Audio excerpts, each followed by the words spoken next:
ఈరోజు ఒక ముఖ్యమైన మోస్ట్ కామన్ గ్యాస్ట్రిక్ ప్రాబ్లం గురించి మాట్లాడదాం అనుకుంటున్నా. అదే అజీర్తి.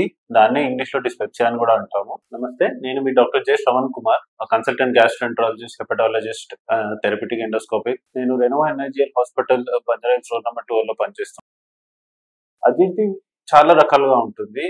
అన్నం తినంగానే మనకు ఉబ్బరంగా ఉండడము, పొట్టలో పెయిన్, నొప్పి రావడము, గ్యాస్ట్రిక్ అంటే పుల్లటి పేగులు రావడము, మా ఛాతీలో అంతా మంట మంటగా ఉండడము, అన్నం అట్ట ఇరుక్కుపోయినట్టు అనిపించడము, ఇంకా ముందు ముందుకెళ్తుంటే తినకుండా వెయిట్ లాస్ అవ్వడం, ఇవన్నీ చాలా క్యారెక్టర్స్ ఉంటాయి. దీనికి మెయిన్ కారణం ఉంటుంది, ఒకటేమో ఇన్ఫెక్షన్స్ ఉంటుంది, ఇంకోటేమో మనం తినే ఫుడ్ వల్ల. ఇన్ఫెక్షన్స్ అంటే మెయిన్ గా మనం తీసుకునే ఆహారం శుద్ధంగా ఉండాలి, వాటర్ చాలా పరిశుద్ధంగా ఉండాలి. దీని వల్ల మనకు ఒకటి హెచ్ పైలరీ అనే ఒక ఆర్గానిజం ఉంటుంది, దాని వల్ల మనకు చాలా గ్యాస్ట్రిక్ ప్రాబ్లమ్స్ వస్తాయి. అండ్ మోస్ట్ కామన్ ఇదే ఉంటుంది మన ఇండియాలో. అండ్ అదర్ కారణాలు దీనికి అగ్రవేట్, దీన్ని ఇంకా పెంచడానికి కారణం అయ్యేటివి మనం తీసుకున్న ఫుడ్. ఒకటేమో spicy food, time to time food తినకపోవడము, టీ కాఫీలు చాలా అలవాటు చేసుకోవడము, చాక్లెట్స్, స్వీట్స్ చాలా తినడము. దీనివల్ల ఏమవుతుంది అంటే స్పింక్టర్స్ అన్ని రిలీజ్ అయిపోయి గ్యాస్ట్రిక్ కంటెంట్స్ అంతా బయటకు వచ్చేయడానికి కుదురుతూ ఉంటది. తర్వాత ఆల్కహాల్, సిగరెట్ స్మోకింగ్, ఇవన్నీ అయితే